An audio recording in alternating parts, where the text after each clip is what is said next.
Mari kita bersatu dalam doa. Kami bersyukur Tuhan untuk anugerah Tuhan di dalam kehidupan setiap kami, sehingga kami pada hari ini boleh bersama-sama mengikuti persekutuan doa di dalam persekutuan doa online. Kami berdoa Tuhan, kiranya Tuhan boleh mendengar setiap doa kami dan menjawab sesuai dengan waktu dan kehendak daripada Tuhan. Kalau sebentar Tuhan kami ingin merenungkan satu bagian dari kebenaran firman Tuhan, kiranya Tuhan boleh menolong setiap kami, sehingga kebenaran firman Tuhan boleh mengubahkan hati kami, mentransformasi kehidupan kami, dan menyegarkan jiwa setiap kami. Terima kasih Bapa, pakai hamba-Mu dalam segala keterbatasannya untuk boleh menyampaikan kebenaran firman Tuhan pada pagi hari pada hari ini, dan kiranya Tuhan boleh menyertai setiap kami. Dalam nama Tuhan Yesus kami berdoa. Amin. Bapak Ibu Saudara, mari kita merenungkan satu bagian dari kebenaran firman Tuhan yang terambil dari Amsal pasal yang ketiga ayat yang ke-13 sampai yang ke-26. Amsal pasal yang ketiga ayat yang ke-13 sampai yang ke-26. Saya akan membacakannya bagi Bapak Ibu Saudara. Berbahagialah orang yang mendapat hikmat, orang yang memperoleh kepandaian, karena keuntungannya melebihi keuntungan perak dan hasilnya melebihi emas.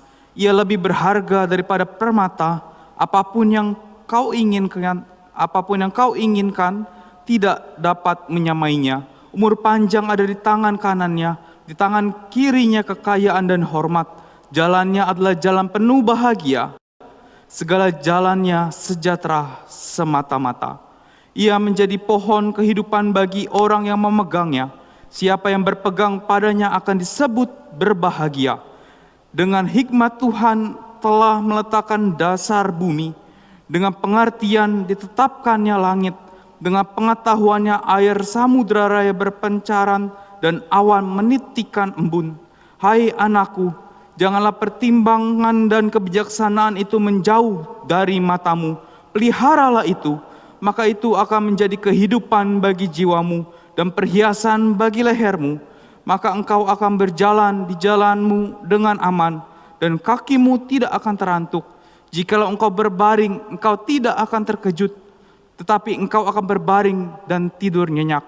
Janganlah takut pada kejutan yang tiba-tiba, atau kepada kebinasaan orang fasik bila itu datang, karena Tuhanlah yang akan menjadi sandaranmu dan akan menghindarkan kakimu dari jerat. Bapak Ibu Saudara, satu kali ada seseorang yang sangat mementingkan uang. Karena ia sangat mementingkan uang, Bapak Ibu Saudara, dia berusaha dengan sungguh-sungguh untuk mencari uang dan mencari uang.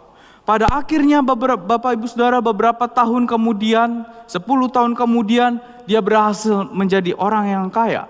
Tetapi Bapak Ibu Saudara, di dalam proses ia mencari uang, dia bekerja mati-matian. Dia hanya tidur 2-3 jam saja dalam satu hari, Bapak Ibu Saudara.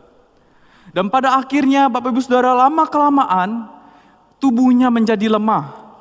Setelah dia periksakan ke dokter, Bapak Ibu Saudara, diketahuilah bahwa orang ini pada akhirnya menderita ginjal. Ia melewatkan begitu banyak waktu-waktu yang berharga, Bapak Ibu Saudara. Pada waktu ia sakit ginjal, ia beristirahat, ia baru bisa melihat anak-anaknya. Pada akhirnya ia melihat anaknya sudah tumbuh dewasa. Tadinya ia melihat anaknya masih kecil, Bapak Ibu Saudara. Kemudian Bapak Ibu Saudara, beberapa lama dia menderita sakit ginjal. Dan pada akhirnya dia meninggal, Bapak Ibu Saudara. Pada saat ia meninggal, ia mewariskan harta kekayaannya itu kepada anaknya. Begitu diwariskan kepada anaknya, Bapak Ibu Saudara, hanya butuh waktu 6 bulan saja, anaknya menghabiskan harta daripada ayahnya ini. Semuanya habis, Bapak Ibu Saudara.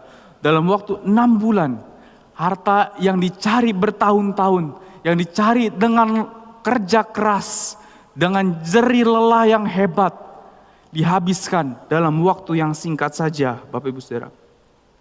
Bapak Ibu Saudara, ayah dan anak ini sama-sama kurang berhikmat, Bapak Ibu Saudara. Sang ayah kurang berhikmat karena mencari uang tanpa kenal beristirahat. Dan sang anak juga kurang berhikmat karena dia hanya tahu cara memakai uang, tetapi tidak tahu cara mengelola uang. Kaya dengan harta, tetapi tidak kaya dengan hikmat, Bapak Ibu Saudara. akan membuat kita kehilangan banyak hal. Karena itu Bapak Saudara, Amsal 13, Amsal pasal yang ketiga ayat yang ke-13 sampai yang ke-14 mengatakan, berbahagialah orang yang mendapat hikmat, yang memperoleh kepandaian, karena keuntungannya melebihi keuntungan perak dan hasilnya melebihi emas. Maka Bapak Saudara, Amsal yang baru saja kita baca mengingatkan untuk kita memperoleh hikmat atau mendapatkan hikmat. Apa yang dimaksud dengan hikmat di sini, Bapak Saudara? Hikmat yang mana yang dimaksud di sini? Hikmat yang dimaksud di sini adalah hikmat Tuhan, Bapak Saudara, dan bukan hikmat manusia. Amsal 1 ayat yang ke-7 mengatakan begini, takut akan Tuhan adalah permulaan pengetahuan, tetapi orang bodoh menghina hikmat dan didikan. Hanya orang yang takut akan Tuhan, hanya orang yang menghormati Tuhan yang akan memperoleh hikmat. Sebab Tuhan adalah sumber daripada hikmat itu. Dan hanya orang yang dekat dengan Tuhan, hikmat itu diberikan kepadanya. Dengan kata lain, orang yang takut akan Tuhan adalah orang yang bisa memperoleh hikmat Tuhan. Di ayat yang ke-14 dan ke-15 menyebutkan bahwa hikmat Tuhan lebih bernilai dan lebih berharga daripada harta dunia. Amsal 3 ayat yang ke-14 mengatakan begini, karena keuntungannya melebihi keuntungan perak dan hasilnya melebihi emas. Kata keuntungan di sini, Bapak Saudara, di dalam bahasa aslinya dapat diartikan sebagai sesuatu yang diproduksi, sesuatu yang dihasilkan, atau sesuatu yang didapatkan. Kata keuntungan ini di dalam bahasa aslinya digambarkan sebagai seorang budak yang mendapatkan atau menemukan berlian. Dan berlian yang ditemukan bukan berlian yang sembarangan. Berlian yang ditemukan adalah sebuah berlian dengan kualitas yang baik. Berlian yang ditemukan bukan hanya punya kualitas yang baik, tetapi berlian ini juga berat, Bapak Ibu Saudara. Sehingga kalau kita tahu, Bapak Saudara, berlian ini bernilai begitu mahal sekali. Seorang budak yang mendapatkan berlian yang begitu bernilai ini, Bapak Ibu Saudara, dia dapat menebus hidupnya dan tidak lagi menjadi seorang budak. Bahkan dia, Bapak Ibu Saudara, dapat memulai kehidupan yang baru dengan modal yang cukup untuk membuka sebuah usaha untuk dia kerjakan. Nah, Bapak Ibu Saudara, sebetulnya demikian semua orang yang mendapatkan hikmat daripada Tuhan. Semua orang yang bertemu dengan Tuhan, dia adalah orang-orang yang beruntung, orang-orang yang disebut orang-orang berbahagia. Karena kita mendapatkan keuntungan yang besar, karena kita mendapatkan hadiah yang besar, yakni Injil keselamatan yang kita peroleh daripada Tuhan dan pembebasan daripada kuasa dosa dan pembebasan dari penghukuman yang kekal. Ayat yang ke-15, Bapak Saudara, mengatakan begini, ia lebih berharga daripada emas, ia lebih berharga daripada permata. Apapun yang kau inginkan tidak dapat menyamainya. Saya ulangi sekali lagi. Ia lebih berharga daripada permata. Apapun yang kau inginkan tidak dapat menyamainya. Bapak Ibu Saudara, semua orang memiliki hal yang menurutnya berharga.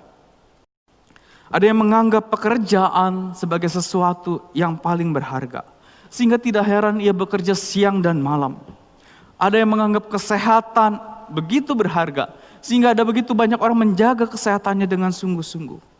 Ada orang yang menganggap penampilan sebagai sesuatu yang berharga, sehingga dia mengenakan tas yang berkelas, baju yang bagus, dan sepatu yang mahal untuk menjaga penampilannya.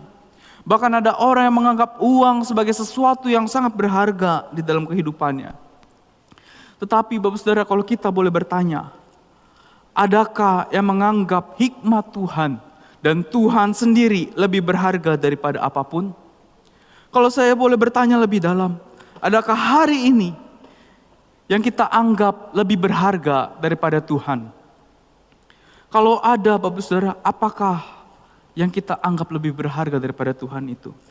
Mungkin itu kepintaran kita, mungkin itu keterampilan kita, mungkin itu keahlian kita, atau bisa jadi itu uang kita, barang kesayangan kita, atau mungkin itu bisa jadi hobi kita atau pekerjaan kita.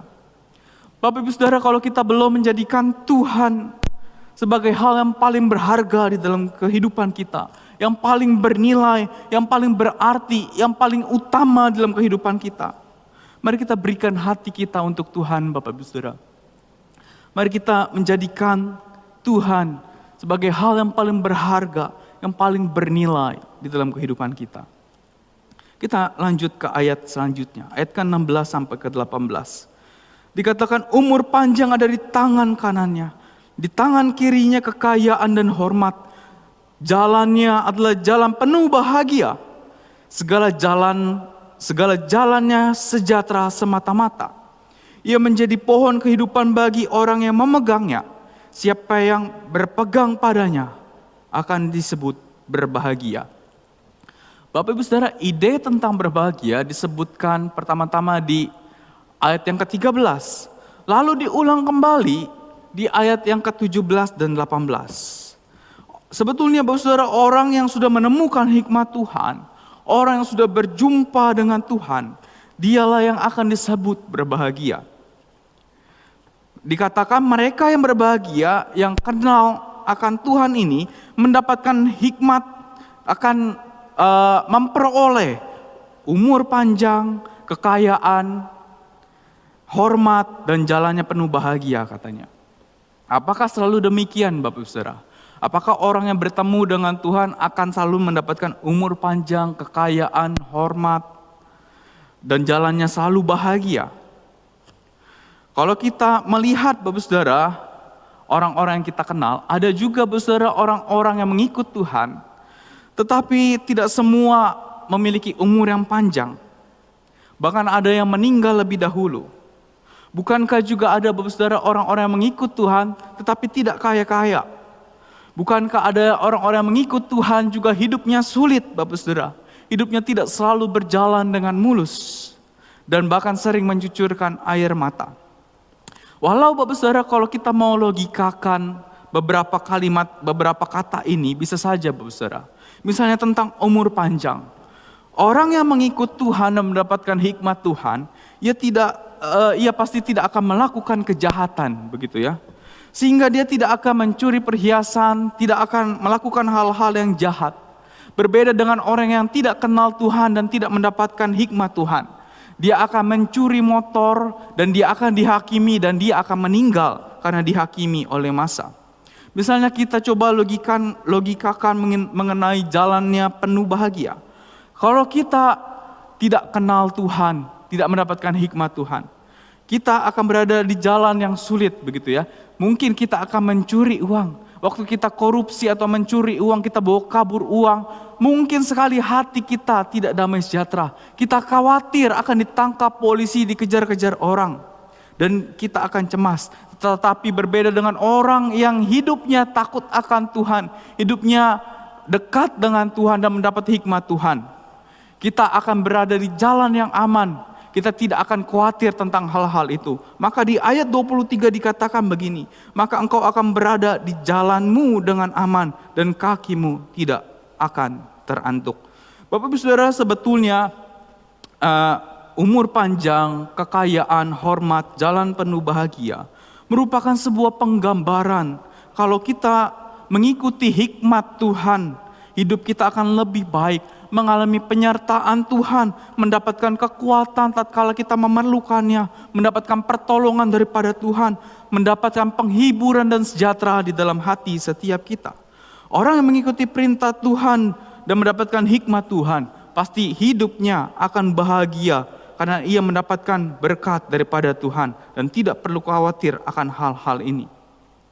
Tetapi bagaimanapun Bapak Saudara, kebahagiaan sejati kita temukan hanya di dalam Tuhan saja. Sebab di dalam Tuhan kita mendapatkan keselamatan, kita mendapatkan anugerah hidup bisa tinggal bersama-sama dengan Tuhan Bapak Saudara. Dan ini adalah kebahagiaan yang tidak pernah kita akan bisa beli dengan uang atau dengan apapun. Dan ini adalah berkat yang sesungguhnya, kebahagiaan yang sesungguhnya, kebahagiaan sejati daripada Tuhan. Maka Bapak Saudara, kalau kita sudah menemukan hal yang paling berharga dalam kehidupan kita, kalau kita sudah mendapatkan kebahagiaan sejati itu dalam kehidupan setiap kita, maka apa yang perlu kita lakukan Bapak Ibu Saudara? Kita baca Amsal 3 ayat 21. Hai anakku, janganlah pertimbangan dan kebijaksanaan itu menjauh daripadamu, menjauh daripada matamu. Peliharalah itu. Sekali lagi saya ulangi. Hai anakku, janganlah pertimbangan dan kebijaksanaan itu menjauh dari matamu. Peliharalah itu. Ada dua hal yang perlu kita lakukan, Bapak Saudara, kalau kita sudah mendapatkan kebahagiaan sejati dan mendapatkan hal yang paling berharga dalam kehidupan kita. Yang pertama yang perlu kita lakukan adalah tidak melepaskan sesuatu yang berharga dan kebahagiaan sejati itu. Di ayat ke-21 dikatakan, janganlah pertimbangan dan kebijaksanaan itu menjauh dari matamu. Dalam bahasa aslinya, Bapak Saudara, dapat diterjemahkan seperti ini. Jangan melepaskan pandangan matamu dari pertimbangan dan kebijaksanaan. Seringkali Bapak Saudara, kalau kita sudah memandang kepada hikmat daripada dunia, maka pandangan kita mulai teralihkan dari hikmat Tuhan kepada hikmat dunia. Memang Bapak Saudara, hikmat dunia seringkali menawarkan hal yang menarik. Dunia seringkali menawarkan keuntungan yang besar, namun diperoleh dengan cara yang curang. Misalnya kita menjual barang, Bapak Saudara. Barang ini padahal adalah kualitas yang sedang-sedang saja. Lalu ada teman kita berbisik kepada kita. Udah bilang aja itu kualitas nomor 1. Pelanggan juga tidak akan tahu. Keuntungan lebih besar, kata dia. Bapak Saudara, seperti inilah hikmat dunia. Memperoleh keuntungan dengan cara yang besar. Walaupun hal itu tidak menyenangkan di mata Tuhan. Walaupun hal itu adalah dosa di hadapan Tuhan, Bapak Saudara. Bapak Saudara, mari Bapak Saudara, walaupun hikmat dunia menawarkan keuntungan dan kenikmatan yang besar, Bapak Saudara, mari kita tetap fokus kepada hikmat daripada Tuhan. Mari kita tetap fokus kepada Tuhan saja. Jangan alihkan pandangan kita kepada hikmat dunia. Jangan sekalipun Bapak Saudara menengok kepada hikmat dunia. Tetapi mari Bapak Saudara arahkan mata kita hanya kepada hikmat Tuhan saja. Jangan lepaskan pandangan kita daripada hikmat Tuhan. Bapak Saudara, kalau kita sudah mulai memandang kepada hikmat dunia, mari kembalikan pandangan kita kepada hikmat Tuhan saja, Bapak Saudara. Yang kedua, Bapak Saudara, yang perlu kita lakukan kalau kita sudah menemukan hal yang paling berharga, hal yang paling kita dambakan itu, kebahagiaan sejati itu. Yang kedua yang perlu kita lakukan adalah menjaganya, Bapak Saudara, menjaganya. Amsal 3 ayat 21 mengatakan, hai anakku, janganlah pertimbangan dan kebijaksanaan itu menjauh dari matamu, peliharalah itu, peliharalah itu. Alkitab bahasa Indonesia memakai kata peliharalah itu. Tapi dalam bahasa aslinya memakai kata menjaga, jagalah itu, begitu ya. Nah, Bapak Saudara, kata menjaga ini adalah kata yang sama dipakai untuk kata menjaga sebuah rahasia. Rahasia besar yang tidak boleh diketahui oleh siapapun. Ia harus menjaganya baik-baik. Dan kata menjaga ini juga adalah kata yang sama untuk digunakan dengan kata menjaga sebuah tempat atau menjaga sebuah lokasi, Bapak Saudara, atau menjaga sebuah kota. Nah, kita tahu Bapak Saudara, beberapa waktu belakangan ini, beberapa negara dan beberapa kota di dunia melakukan atau memberlakukan lockdown, begitu ya. Bahkan di Indonesia juga tidak melakukan hal yang tidak jauh berbeda, yakni melakukan PSBB. Bahkan di kota kita ini di Jakarta juga diberlakukan PSBB. Bahkan ada orang-orang yang ingin keluar masuk ke Jakarta harus mengurus SIKM, surat izin keluar masuk Jakarta, dan tidak mudah begitu ya untuk mendapatkannya. Hal ini dilakukan Bapak Ibu Saudara untuk menjaga kota atau menjaga negara kita, menjaga kota Jakarta daripada virus corona. Demikian seharusnya Bapak Saudara kita menjaga hati kita. Kita harus menjaga hikmat Tuhan di dalam hati kita, Bapak Saudara. Kita bila perlu kita memberlakukan lockdown di dalam hati kita, sehingga virus hikmat dunia, sehingga virus dosa, Sehingga kenikmatan dunia itu tidak masuk ke dalam hati kita. Sehingga hanya hikmat Tuhan sajalah yang tinggal di dalam hati kita. Sehingga firman Tuhan sajalah yang tinggal di dalam hati kita. Dan sehingga kita dapat menjaga hal yang paling berharga itu. Hikmat Tuhan itu, kebahagiaan sejati itu di dalam hati kita. Dan kita tidak lepaskan daripada kehidupan setiap kita. Mari kita berdoa.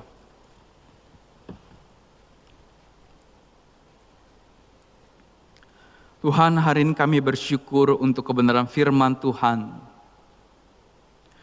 Kami bersyukur Tuhan, kebenaran firman Tuhan mengingatkan setiap kami.